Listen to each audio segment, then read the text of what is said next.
Right good morning my dear students. So ఆంధ్రప్రదేశ్లో CDPO EO ఉద్యోగాలు prepare అవుతున్నటువంటి అభ్యర్థులందరికీ నమస్కారం. సో నేను సురేష్ బాబు సార్ను.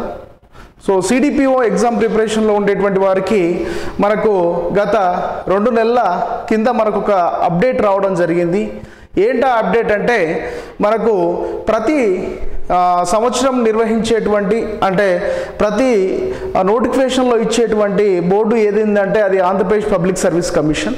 సో ఇప్పుడు ఆంధ్రప్రదేశ్ పబ్లిక్ సర్వీస్ కమిషను ఈ యొక్క ఎగ్జామ్ను నిర్వహించట్లేదు అని చెప్పేసి ఒక జీవో అనేది బయటికి రావడం జరిగింది. సో అది ఒకసారి చూస్తే మనకు తెలుస్తుంది.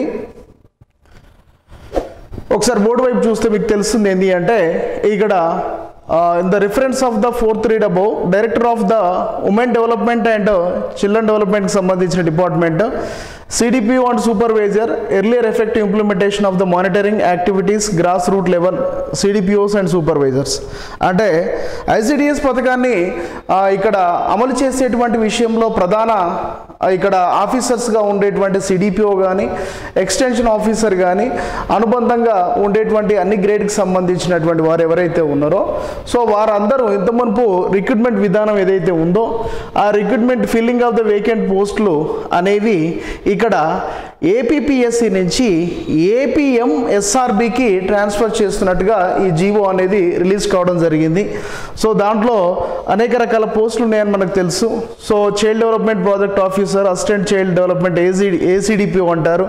సో అందులో 61, సూపర్వైజర్ గ్రేడ్ 1 161, అదేవిధంగా superintendents of the children homes in 4 zones 21, మొత్తం 243 పోస్టులకు ఈ యొక్క ఏపీపీఎస్సి అనేది మెడికల్ బోర్డుకు ఇక్కడ ట్రాన్స్ఫర్ చేయబడుతుంది అని చెప్పి ఈ జీవో ద్వారా మనకు తెలుస్తుంది. అంటే మనకిప్పుడు నేర్చుకుంటున్న ప్రిపరేషన్ చేస్తున్నటువంటి వ్యవస్థలో సో పేపర్ 1లో 150 మార్కులు, పేపర్ 2లో 150 మార్కులు ఉన్న సంగతి మనకు తెలిసింది. So paper 1 general studies, paper 2 అనేది కోర్ సబ్జెక్ట్ సంబంధించింది. ఆ కోర్ సబ్జెక్ట్లో 150 మార్క్స్కి సంబంధించి న్యూట్రిషన్కి సంబంధించి చైల్డ్ సైకాలజీ భావనలు, జనరల్ సోషియో ఎకనామిక్ ప్రాబ్లమ్స్, అదేవిధంగా సోషల్ వర్క్ సంబంధించి 150 మార్కులు ఉన్నాయనేది మనకు ప్రిస్క్రైబ్డ్ సిలబస్లో ఇవ్వడం జరిగింది. ఇప్పటి వరకు మనం అంతా అదే సిలబస్తో చదువుతున్నాం. సో మరి ఇక్కడ ఈ జీవో ప్రకారం కనుక మనం చూసుకున్నట్లయితే ఈ 243 పోస్టులకు ఇచ్చేటువంటి వాటిలలో ఏపీపీఎస్సి నుంచి ఏపీఎంఎస్ఆర్బికి ట్రాన్స్ఫర్ అయినట్టుగా మనకు తెలుస్తుంది. సో మరి ఏ బోర్డు అయినా ఏపీపీఎస్సి అయినా కానీ ఏపీఎం ఇక్కడ ఎస్ఆర్బి అయినా కానీ అంటే మెడికల్ సర్వీసెస్ రిక్రూట్మెంట్ బోర్డు ఏదైతే ఉందో ఆంధ్రప్రదేశ్ సంబంధించి సో వాళ్ళు కండక్ట్ చేయాల్సింది అని చెప్పేసి దీని యొక్క సారాంశం. మరి అలా చేస్తే సేమ్ ఇదే ప్యాటర్న్ ఫాలో అవుతారా, జనరల్గా వేరే ప్యాటర్న్ ఫాలో అవుతారనే దానికి నోటిఫికేషన్ ద్వారా మనకు ఫైనల్గా తెలిసే అవకాశం ఉంది.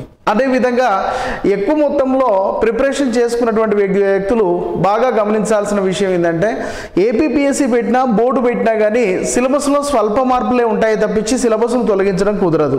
ఎందుకంటే చాలా వరకు మెడికల్ బోర్డులలో 150 మార్కులు కాకపోయినా 100 మార్కులకి ఎగ్జామ్ పెడతారు. ఆ 100 మార్కులలో ఒక 20 నుంచి 30 మార్కులు జనరల్ స్టడీస్కి ఇచ్చి మిగతా కోర్ సబ్జెక్ట్కి ఇస్తారు. అంటే మనము ప్రిపేర్ అయ్యేటువంటి అంశాలు ఏవైతే ఉన్నాయో ఆ అంశాల పట్ల వెయిటేజ్ అంటే మార్కులు అడిగేటువంటి శాతం అనేది తగ్గుతుంది కానీ మొత్తానికి సిలబస్లో గణనీయమైనటువంటి మార్పులు ఏవి ఉండవని మనం ప్రీవియస్ నోటిఫికేషన్స్ ద్వారా చెప్పగలం. సో ఆ కాలంగా చూసుకుంటే సో ఇప్పుడు మెడికల్ బోర్డు కండక్ట్ చేసే వాటికి ఇప్పుడు మనము రెడీగా ఉండాలి. ఎందుకంటే పోస్టులు అనేవి చాలా ఎక్కువగా ఉన్నాయి. జనరల్ సిలబస్ చాలా వరకు మనము లాస్ట్ టైం గుంటూరులో కానీ ఆన్లైన్ వేదిక ద్వారా అనేక మీడియంస్ ద్వారా క్లాసెస్ అనేవి అందించడం జరిగింది. నేను పర్సనల్గా చాలా వరకు మాక్ ఇంటర్వ్యూస్ కూడా చేసాం. లాస్ట్ టైం 2018 సందర్భంలో పడిన మాక్ ఇంటర్వ్యూస్ కూడా చేసాం. సో ఆ మాక్ ఇంటర్వ్యూస్లో కూడా చాలామంది 36 మందికి పైగా సెలెక్ట్ కావడం జరిగింది. మన ఇన్స్టిట్యూషన్ నుంచి ఫార్వర్డ్ చేసినటువంటి నా వ్యక్తిగతంగా స్టూడెంట్స్ అనేటువంటి వారు ఇక్కడ మాక్ ఇంటర్వ్యూస్కు రావడం 5 days గుంటూరులో కండక్ట్ చేయడం జరిగింది. అంటే ఎగ్జామ్ పాస్ అయినటువంటి వారికి ఇంటర్వ్యూ ఉంది last time. So prelims mains అయిపోయి ఇంటర్వ్యూకి వచ్చినటువంటి వారికి మాక్ ఇంటర్వ్యూ సెషన్ చేసాం. చాలామందికి జాబ్స్ వచ్చాయి. సో మరి ఇప్పుడు కూడా అదే వేగంతో వర్క్ చేయాలని చెప్పేసి ప్రత్యేకంగా క్లాసెస్ అనేవి అందించడం జరుగుతుంది. సో ఒకసారి పాత సిలబస్ని కనుక ఒకసారి మనం అబ్జర్వ్ చేసుకొని చూసుకున్నట్లయితే సిడిపిఓ అంటే చైల్డ్ డెవలప్మెంట్ ప్రాజెక్ట్ ఆఫీసర్ అంటారు. ఈఓ అంటే ఎక్స్టెన్షన్ ఆఫీసరు, అంటే విధులు నిర్వర్తించడానికి పోస్టులు అన్నట్టు ఇవి. సో దీంట్లో 3 రకాల విభాగాలు ఉన్నాయి.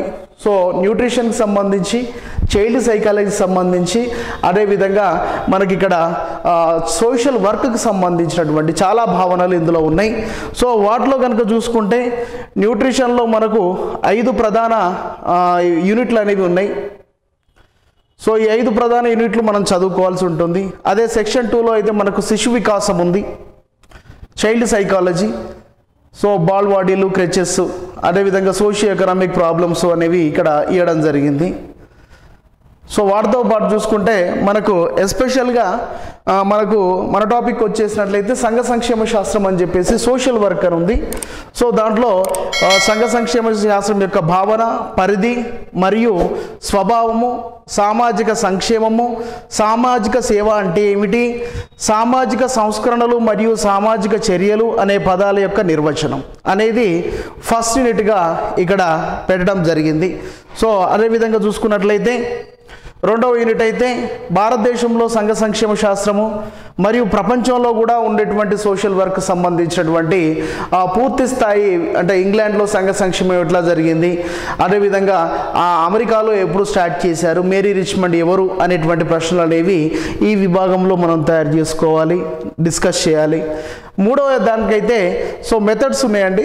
సో లాస్ట్ టైం మనం మెథడ్స్ మీద ఒక 15 అవర్స్ పైనే లెక్చరింగ్ ఇవ్వడం జరిగింది. సో ప్రధానంగా ఉండే మెథడ్స్ 6. అంటే ఒక సోషల్ వర్క్ ప్రిపేర్ అవుతున్నటువంటి వ్యక్తి, సోషల్ వర్క్ ఇవ్వాలనుకునేటువంటి వ్యక్తి వ్యక్తి సేవా పద్ధతి ద్వారా ఇవ్వాలా, సమూహ సేవా పద్ధతి ద్వారా ఇవ్వాలి, లేదా సముదాయ వ్యవస్థీకరణ పద్ధతి ద్వారా ఇవ్వాలా అనేటువంటి విషయాలు కావచ్చు. అదేవిధంగా ఇక్కడ ప్రైమరీ మెథడ్స్ కాకుండా సెకండరీ మెథడ్స్లో చాలా వరకు ఉన్నటువంటి ఫీల్డ్స్ కానీ, సో వాటికి సంబంధించినటువంటి పంచాయతీ రాజు, గ్రామీణ ప్రాంతంలో పనిచేసేటువంటి కార్యక్షేత్రాలు అనేవి 4th యూనిట్లో చదువుతాం. అదేవిధంగా 5th యూనిట్ కొద్దిగా ఎక్కువ మొత్తంలో సోషల్ కాన్సెప్ట్స్ ఉన్నాయి. సో మ్యారేజ్ అంటే ఏంటి, ఫ్యామిలీ అంటే ఏంటి, మహిళల యొక్క అంతస్తు ఏ విధంగా ఉంది, వైలెన్స్ అగైనెస్ట్ ఉమెన్ ఏ విధంగా ఉంది, వివాహము, వరకట్నము, సో ఇవన్నీ మనకు సోషియాలజీ ప్రాస్పెక్ట్లో చదువుకోవాల్సినటువంటి అంశాలు. సో వీటి గురించి కూడా మీకు క్లాసెస్లో విరివిగా సమాచారం దొరుకుతుంది.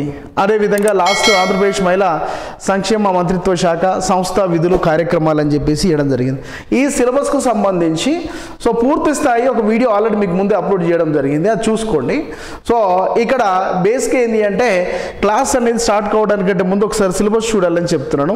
రైట్, ముందుకెళ్తున్నాను. So heading social work. So సంఘ సంక్షేమ శాస్త్రము, సోషల్ వర్క్, సంఘ సంక్షేమ శాస్త్రము, పరిచయము, ఉపోద్ఘాతము. హెడ్డింగ్ సమాజం అంటే ఏంది, సంఘ సేవ అంటే ఏంది, సాంఘిక సేవలో కొంత పరిచయాన్ని మనము నేర్చుకోవాల్సినటువంటి అవసరం ఉంది.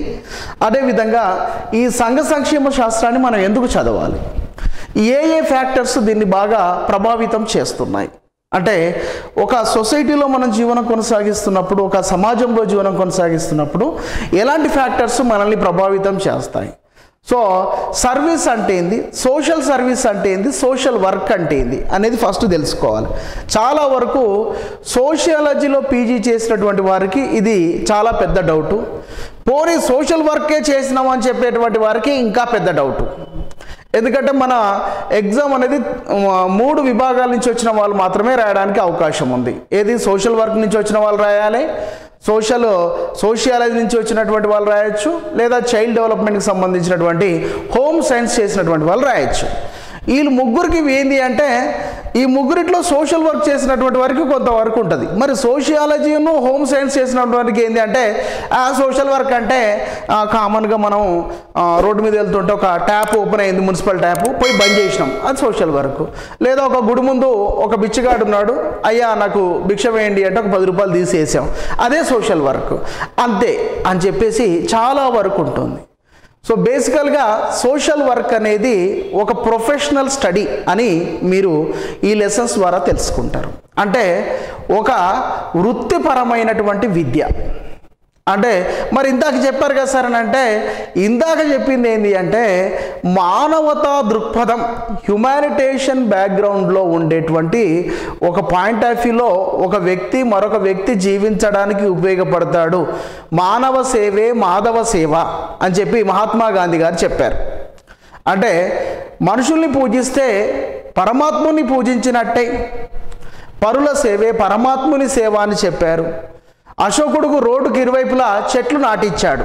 చెట్లా మొక్కలా అని అడగొద్దు, జనరల్గా ఆ ఫ్లోలో వెళ్ళిపోతున్నాం. సో అశోకుడు రోడ్డుకి ఇరువైపులా చెట్లు ఎందుకు నాటించండమ్మా అంటే, వచ్చిపోయేటువంటి బాటసారులకు అక్కడ సేద తీర్చుకోవడానికి అక్కడ అడవుల్లో కానీ ఇతరత్ర ప్రాంతాల్లో కానీ తీవ్రమైనటువంటి ఎండ కొడుతుంటే ఆ ఎండకు తట్టుకోలేక ఆ యొక్క వేడిమిని తట్టుకోవడానికి చెట్ల కిందికి వెళ్ళి దాచుకోవడానికి ఉపయోగపడుతుందని రోడ్లకు ఇరువైపులా చెట్లు కట్టించాడు. అదేవిధంగా షార్ట్ స్టే హోమ్స్ను ఇందిరాగాంధీ గారు స్టార్ట్ చేశారు. ఏది, వ్యభిచార కుప్పం నుంచి బయటకు వచ్చినటువంటి వారు కావచ్చు, లేదా ఇతరత్ర సామాజిక పరిస్థితుల వల్ల ఇంటి నుంచి గెంటివేయబడ్డ మహిళలు, చిన్నతనంలోనే అక్రమ రవాణాకు గురైనటువంటి బాలికలు, వీళ్ళందరికీ సమాజం, వీళ్ళందరూ బయటికి వెళ్ళిపోయిన తర్వాత వాళ్ళ సమాజం వాళ్ళని యాక్సెప్ట్ చేయదు. ఎందుకంటే ఆమె చెడిపోయిందని, కులత అని అనేక రకాల పేర్లతో పిలుస్తారు. సో వాళ్ళు ఉండడానికి ఒక తాత్కాలిక నివాస గృహాన్ని ఏర్పాటు చేశారు, షార్ట్ స్టే హోమ్స్ అని చెప్పి. ఆ తర్వాత దాన్ని స్వదార్గా పేరు మార్చారు. సో ఇవన్నీ ఏమిటి అంటే, బేసికల్గా మనల్ని ఒక వ్యక్తికి మనం సహాయం అందించేటప్పుడు జనరల్గా అందించేది ఉంటుంది, కానీ అదే వ్యక్తిని మనము ప్రొఫెషనల్గా లీడ్ చేయడానికి ఒక చదువు ఉందండి. ఆ చదివే ఈ యొక్క social work. So it is a professional study. So ఒకటే ఫస్ట్ క్లియర్గా చెప్పాలనుకుంటున్నాను.